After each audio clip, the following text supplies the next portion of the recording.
Hi everyone, I'm Zach Peterman, back with another SPED 620 assignment, this time my ADA compliance project, which I did at Linden Park. So Linden Park is in Linden, Virginia, that's where it gets the name, and it is the only park or publicly accessible outdoor space for like a really long distance. It's kind of close to the highway entrance, so it's kind of centrally located for this rural area. It has a playground for children and a pavilion for events, and sort of, it's used because there really isn't anything else. I'm not saying there's anything wrong with Linden Park, but I'm sure those of you that live in larger cities have much more impressive parks, but this is what we have in Linden. Because it's kind of the only publicly accessible space that anyone can just kind of show up and use. I thought doing that for doing this park for this project would be a good way to sort of see how this small community that I moved to addresses ADA compliance issues. So we're going to check a few categories. We're going to look at all the categories, but unfortunately only a few of them apply to this park because it is small. I'm going to use the ADA checklist for existing facilities that was linked in the assignment.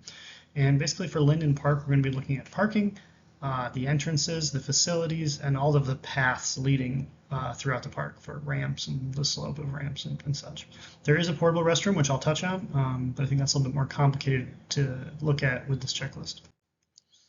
So we're going to start with the parking and approach. Linden Park has 25 total spaces, which is kind of funny if you've looked through the ADA checklist because that's the first cutoff. So they have one space, and that's okay because they are at 25. This was made a while ago, so I'm not sure if that was a conscious design choice or a happy accident. The space is marked, as we can see, and there are two separate approaches. So there's the approach that feeds directly into the aisle that you can see here in this picture next to my friend Benjamin. And there's another entrance, which you can't really see great from here. This shows the cul-de-sac that is the other entrance. There's another ramp that you'll see in a better picture. You can kind of see it right there. There's the sign in the middle of the pavilion telling you that it's a lightning safe facility. And there's a ramp that goes perfectly flush with the concrete at the higher level and at the road level. So two entrances, both are technically accessible, so that's good, right? So let's go through our checklist now. You'll notice I've omitted anything that would be marked NA, which is the bulk of this checklist, right? There's like 200 items on this checklist, but the park doesn't have any bars or counters or drinking fountains, or it has a very limited restroom facility. So most things are marked NA. So rather than you listening to me say NA for 170-ish categories, I'm just going to touch on the ones that I think we can talk about for Linden. So we're going to start with, is there at least one route that does not require stairs? And like I said, both routes are accessible via ramp, so we're good. There is the adequate parking spaces because they only need one, but they have one. So this space is technically van accessible, but we'll see there's some issues with that later in the list.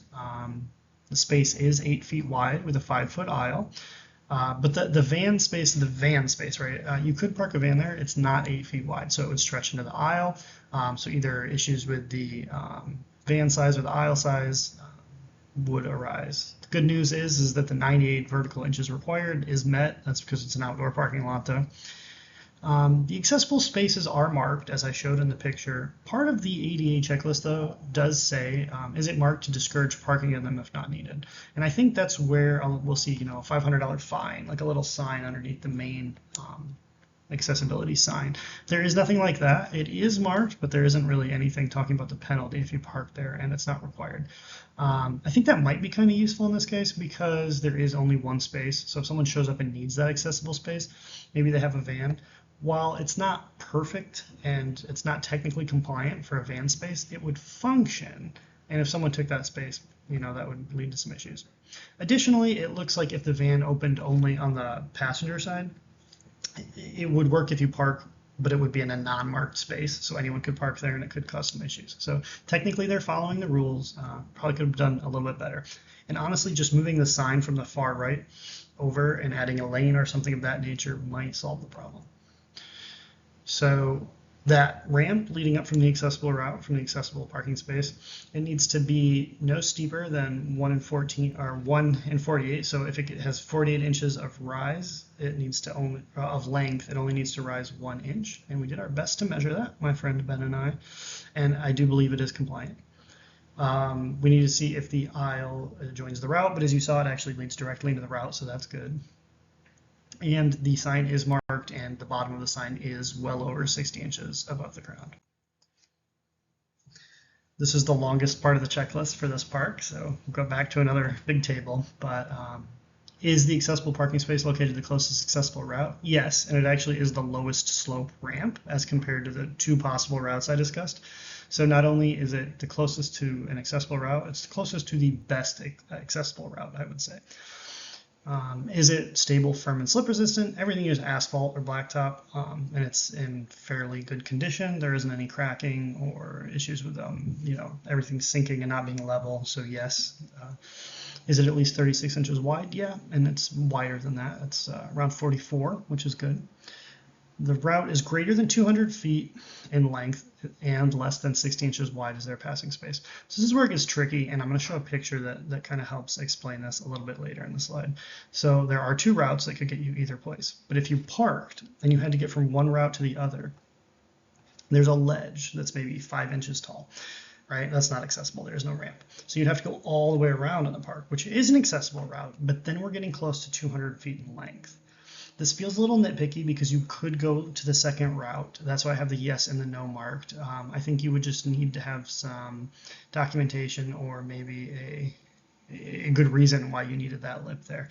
It feels like the lip there is kind of like it could be fixed with some better cement work, I guess, or a ramp. So that's why I marked the yes, the passed and the failed.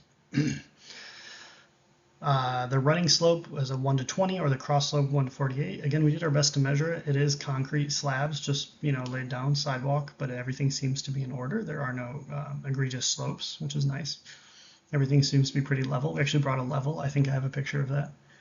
If the accessible route crosses a curb, is there a curb ramp? So again, I marked passed and failed because of the issue I described above, and I'll show a picture of that in a minute. The main entrance is accessible. Main entrance being kind of silly here because it could be either, but again, both facilities have an accessible route. And there is a sign, technically, they get passed on this because of a technicality, because you could infer that the parking sign is also the accessible route sign. So they lucked out. So access to goods and services here, everything is going to be different, right? For mine, I'm saying that the access to the goods and service is getting to either of the playground structures, the pavilion, where those signs are, it's moving off to the right of this picture, or the restroom, which is to the left of this picture. So I counted 3 facilities, and we can check the accessibility for each. So this is our pavilion. This is the ramp leading up to the play structure. Sorry, my neighbors are being very loud. So none of the ramps have any handrails. As I mentioned, they all kind of work at the slope. This one is the steeper of the two, and it's just barely meeting the requirement. This is a much more accessible ramp. It's actually really comes flush with the blacktop there. It's really nice. And so I imagine if you were being driven by someone and you need an accessible route, you'd probably want to use this one instead. If you had to park, though, you're kind of stuck with the other one, as I mentioned. So this is us doing our best to measure. Doesn't really focus on the little air bubble, but we tried really hard to make sure, to be a little strict with these compliance rules, right? So the signage is also part of this accessibility and facilities. This is section 2 in the ADA compliance checklist. So there's some signage talking about like the nature. There's a little free library. There was that lightning sign on the pavilion. And then there's this sign, as I showed before, so we can kind of see all the signs lined up right here. And finally, seating is also part of this checklist. And so here's the picture of the seating. When we get to the checklist, it'll say 5% of total seating needs to be accessible, which they clearly exceed here by having, out of 3 picnic tables, 1 picnic table that has it. It's warped. It's old. It's not in disrepair. It's not going to fall apart, but it is warped pretty bad. So I'll talk about that when we get to the checklist. But picture's worth 1,000 words. So going through the checklist now for section 2, access to goods and services or facilities. Are there multiple floors? Kind of. Again, I keep talking about this picture. There's a slight elevation change, but they did pass it because you can basically say there's no floors and there is one route that stays on a similar floor that could get you everywhere. Are all public spaces at least on one accessible route? Yes. Because the one route that goes all the way through, kind of between accessible entrance 1 and 2, is in itself accessible.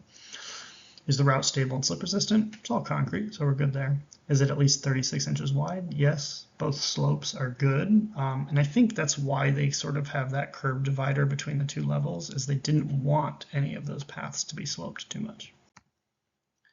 So 2.38, I kind of gave its own slide. Because this is about signs. So there's three main criteria of the signs that we can look at when it comes to this park. And the first one is the text contrast with the background. And it does. It's either black and white or very close to that. Blue and white in the case of the accessibility sign.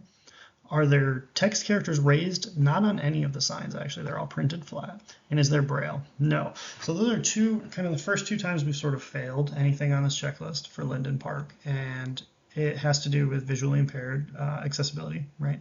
And I do think there's some area to be improved with the signage.